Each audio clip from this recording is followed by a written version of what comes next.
तो हम ये जाने कि एक होती है अनुभूति और उसकी होती है अभिव्यक्ति। और मैंने यही बताया था कि इस अनुभूति का एक होता है अभिव्यंजना रूप। ठीक है, तो हमारे अंदर जितने भी भाव हैं या विचार हैं वो सब अनुभूति के अंदर आते हैं। अनुभव के बल पर हमारे पास आ गए, भावना के बल पर हमारे पास आ गए, संवेदना के बल पर हमारे अंदर है। और जब उसका प्रस्तुतिकरण बाहर होगा तो वो कहलाएगा अभिव्यक्ति। लेकिन उसी का प्रस्तुतिकरण होगा तो उसे हम अभिव्यंजना भी कहेंगे। ये मैं आपको पहले समझा चुका। अभिव्यक्ति का मतलब है स्थूल प्रकटीकरण या सामान्य प्रकटीकरण, और अभिव्यंजना का मतलब है कौशलमयी प्रकटीकरण यानी विशेष। जब हम अपनी बात को सामान्य रूप से रखते हैं किसी के सामने, बिना किसी लाग लपेट के, जो भाव और विचार है हमने एज इट इज रख दिए, तो वो कहलाता है क्या? हमारी अभिव्यक्ति। जैसे हम आपस में बातचीत करते हैं, सिर्फ किस लिए? संप्रेषण भर के लिए। मेरी बात दूसरा समझ जाए, दूसरे की बात मैं समझ जाऊं। ना हम उसमें भाषा देखते हैं, ना हम उसमें शब्द देखते हैं, ना हम उसमें शैली देखते हैं, ना उसमें हम कोई निरालापन देखते हैं। अभिव्यक्ति भाषा का सबसे पहला रूप इसी रूप में दिखाई देता है। लेकिन कलाकार, साहित्यकार, रचनाकार वो क्या करता है? मैंने कहा वो अपनी अनुभूतियों की केवल कोरी अभिव्यक्ति नहीं करता, स्थूल अभिव्यक्ति नहीं करता, वह उसको अभिव्यंजित करता है। अभिव्यंजना नाम दिया इसलिए। और वो कैसी होती है? कौशलमयी अभिव्यक्ति। ये कौशलमयी अभिव्यक्ति क्या है? कौशलमयी अभिव्यक्ति का मतलब है सामान्य कथन को निराले ढंग से प्रस्तुत करना। और सामान्य ढंग, निराले ढंग से प्रस्तुत कैसे होगा?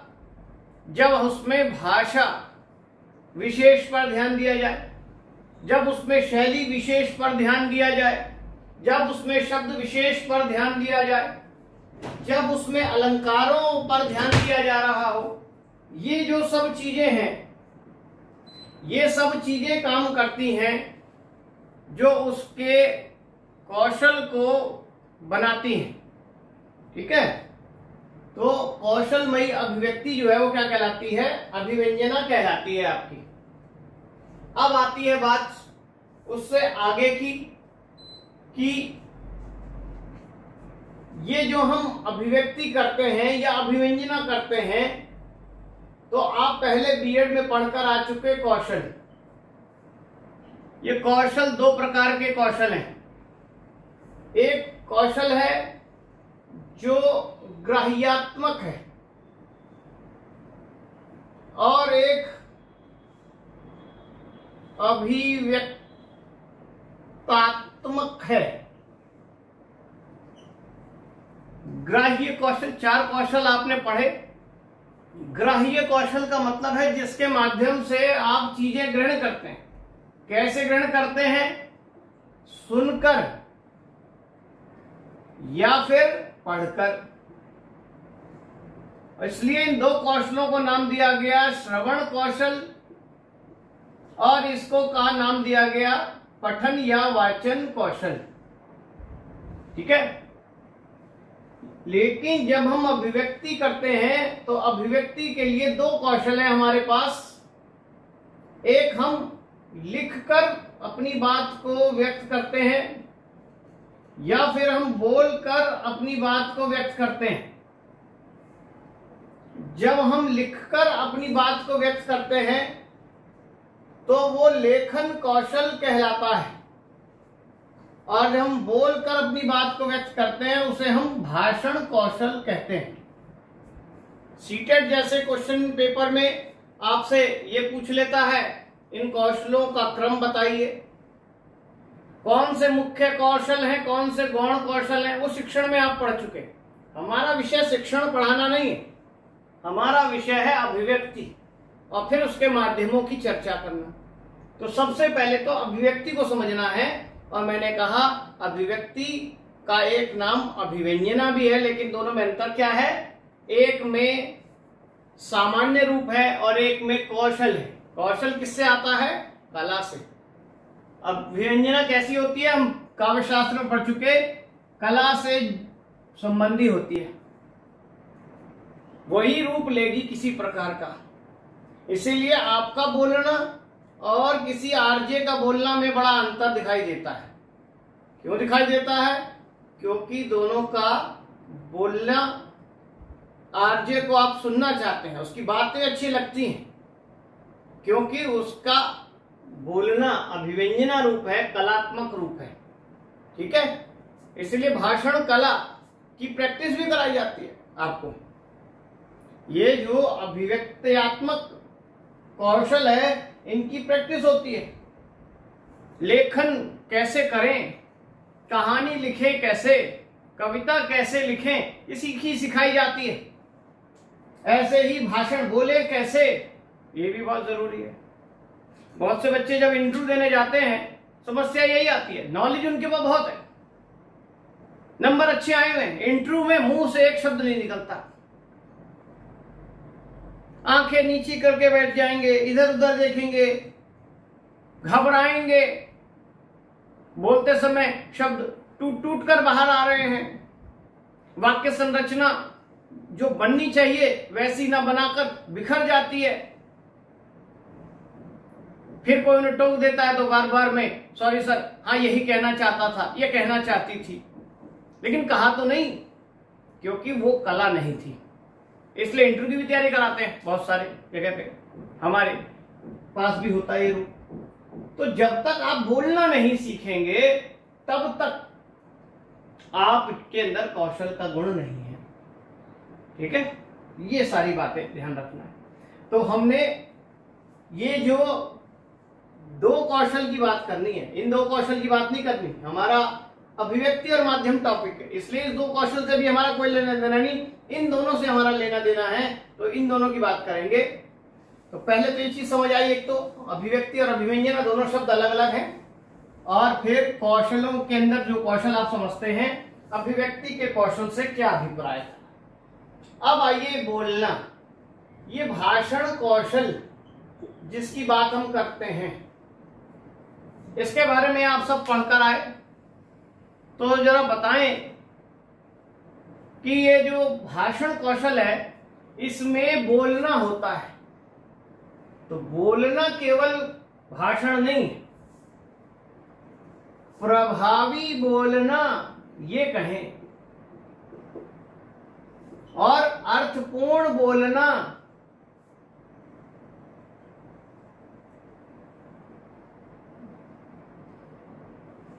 पता लगा आप बोल तो रहे हैं, लेकिन उसका क्या, बहुत अच्छे शब्द हैं, वाक्य संरचना ठीक है, लेकिन आप क्या बोल रहे हैं पता ही नहीं। वही जो भाषा विज्ञान में मैंने आपको बताया, अर्थ व्यक्त करने की योग्यता होनी चाहिए, प्रभावी ढंग से हो, प्रभावी के साथ साथ प्रवाही ढंग से हो, प्रवाही बोलना। ठीक है, तो ये सारे गुण जो हैं कौशल के होने चाहिए।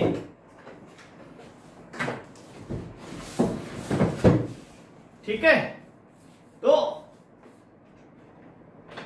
इन सब में भी मान लो पेपर में आ जाए, भाषण कौशल में या अभिव्यक्ति की दृष्टि से बोलना जो है, उसमें इन सब में सबसे इंपॉर्टेंट क्या है, तो सबसे इंपॉर्टेंट तो पहली बात यह है कि बोलना तो हो, अच्छा बोले चाहे बुरा बोले, कच्चा बोले चाहे पक्का बोले।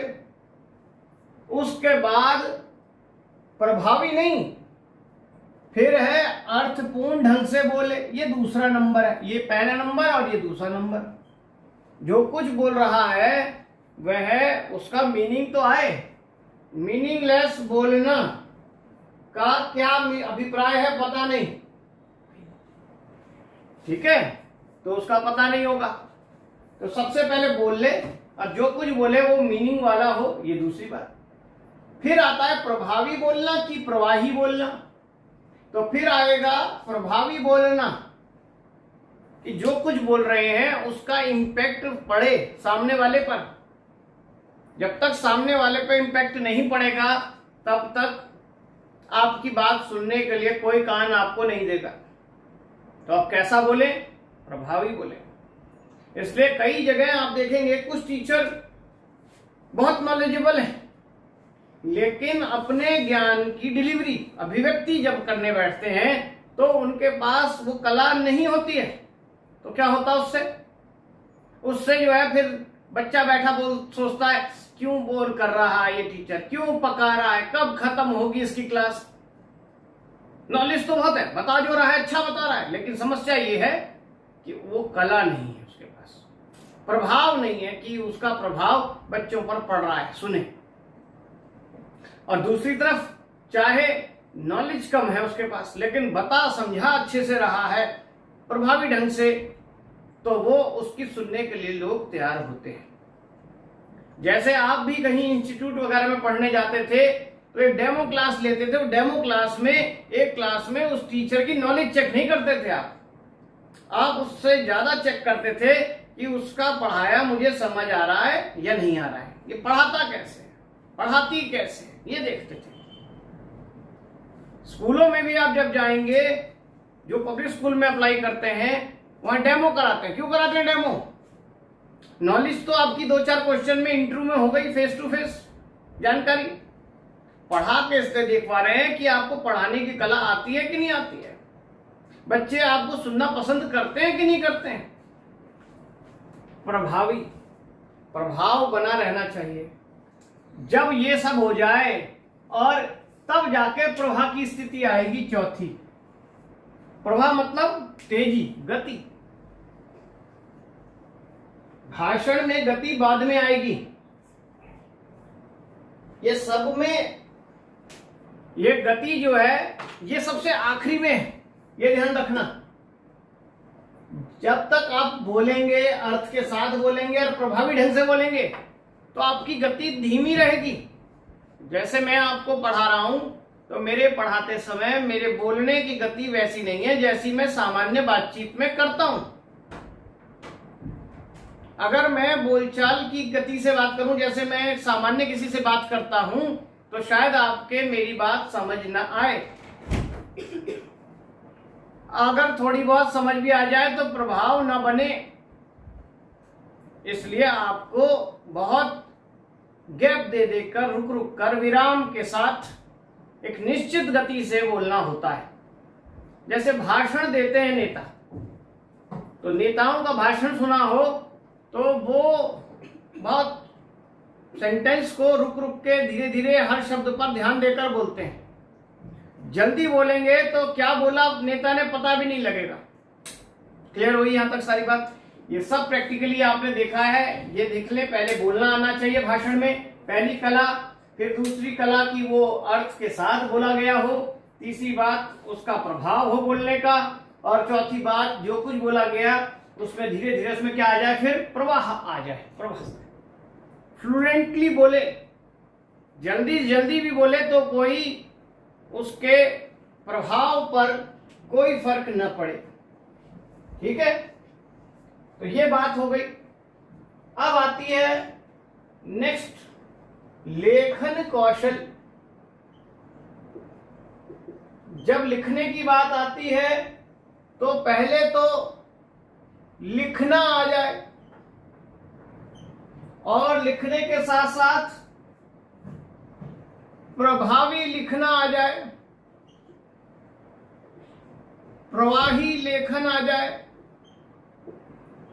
ये सब पहले लिखना सीख ले बच्चा कम से कम, और लिखने के साथ साथ प्रभावी लेखन। प्रभावी लेखन का मतलब क्या है? सुंदर और सटीक लेखन। स्पेलिंग गलत होगी, वर्तनी दोष, अर्थ दोष, तो उसका ध्यान रखें। फिर उसके बाद तेज लिखें। इसलिए बच्चा धीरे धीरे लिखता है। और स्कूलों में आपने देखा पहले श्रुतलेख लिखवाते हैं, सुलेख लिखवाते हैं, पहले इस पर बल दिया जाता है, इस पर और इस पर, फिर आपको आ गया, फिर आप जितना मर्जी स्पीड से लिखिए। अब मेरी स्पीड इतनी बन गई है कि मैं अगर लिखने बैठता हूं कॉपी पर तो 50-100 पेज 1 घंटे में भर देता हूं। ठीक है, तो आपको इस चीज पर ध्यान देना पड़ेगा लेखन कौशल में। तो ये दोनों कौशल हैं, जिस लेखन कौशल में जब आपकी प्रभाव आ गया, जिससे सुंदर सटीकता प्रौढ़ता आ जाए, फिर उसके बाद अब प्रौढ़ता लाने के लिए क्या करना पड़ेगा लेखन कौशल में? आपको शब्दों का सामासिकता रूप प्रयोग करना आना चाहिए, अलंकारिक प्रयोग आना चाहिए। सामासिक मतलब शब्दों को जोड़ जोड़कर बड़े बड़े रूप प्रयोग कर सकें। जैसे देखिए, इसमें भी सामासिकता है, इसमें भी सामासिकता है। इससे पहले भी मैंने लिखा था, ये नहीं कि छोटे छोटे शब्दों से काम चलाएं, वो प्रभावी नहीं होगा इतना। सामासिकता और अलंकारिकता आपकी लेखन कौशल को बढ़ाएगी, उसको प्रौढ़ बनाएगी, मैच्योर कहलाएगी, प्रभावी भी होगी। उसके साथ साथ जो शैली मैंने आपको बताई, आवर्तक शैली, जो सामान्य लेखन है, सामान्य सेंटेंस स्ट्रक्चर है, उससे अलग विशिष्ट शैली जो सीधा प्रभाव डाले, उसका प्रयोग आ जाए। लेखन में उसके अतिरिक्त विभिन्न शैलियों का प्रयोग भी आपको आना चाहिए। अगर यह आ जाता है तभी उसके अंदर प्रौढ़ता आएगी। फिर कई प्रकार की शैलियां हैं, जैसे वर्णनात्मक शैली, आत्मकथात्मक शैली,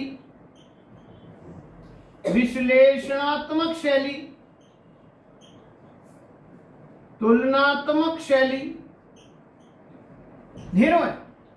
इन शैलियों का ज्ञान होगा तभी तो कौशल बनेगा। अगर शैलियों का ही ज्ञान नहीं है तो फिर कौशल की स्थिति नहीं बनेगी। कैसा विषय है, उस विषय के अकॉर्डिंग कौन सी शैली का चयन करना है, यह भी आपके भाषण कौशल का एक हिस्सा है। पता लगा कि वर्णनात्मक शैली लेनी थी और आपने विश्लेषणात्मक शैली अपना ली। विषय कितना ही अच्छा हो, विचार आपके कितने अच्छे हो, लेकिन आपकी शैली ने आपका सारा गुड़ गोबर कर दिया। गुड़ गोबर करने का मतलब, अब ये मैंने क्या अलंकारिक प्रयोग किया, मैं सीधा कह सकता था सब कुछ लिखा हुआ बेकार हो जाता, लेकिन गुड़ गोबर कर देना, ये बोलने पर भाषा में एक चमत्कार आया। तो भाषण में अलंकारिकता का रूप होना चाहिए। और ये गलतियां आप करते हैं। स्कूलों में आ गया निबंध लिखने के लिए, तो आप तो बस उस निबंध से संबंधित जितनी बातें जानते हैं वो लिखना स्टार्ट कर देते हैं, ना आपको उसका क्रम पता। आपने रट्टा मारा, मान लो 3 परिभाषा थी, 2 याद रह गई, 1 भूल गए, बाद में याद आ गई, बाद में लिख दिया। ऐसे नहीं होता है। पता लगा आया कोई निबंध, यदि मैं प्रधानमंत्री होता, और आप लिखने बैठ गए, आपको यही नहीं पता कि यदि मैं प्रधानमंत्री होता इस निबंध की शैली कैसी होनी चाहिए। कल्पना प्रधान निबंध है, उसके साथ साथ मैं की बात कर रहा है, तो आत्मकथात्मक शैली होनी चाहिए। जहां 2 चीजों की बात की है, साहित्य और समाज, तो तुलना होनी चाहिए, तुलनात्मक शैली होनी चाहिए। साहित्य समाज का दर्पण है, इसका विश्लेषण होगा, तो शैली कैसी होगी। तो जब तक ये नहीं पता है, आपके लेखन कौशल में प्रौढ़ता नहीं आएगी, वही प्रभाव पैदा करता है। और लेखन में शब्द प्रयोग बहुत जरूरी है।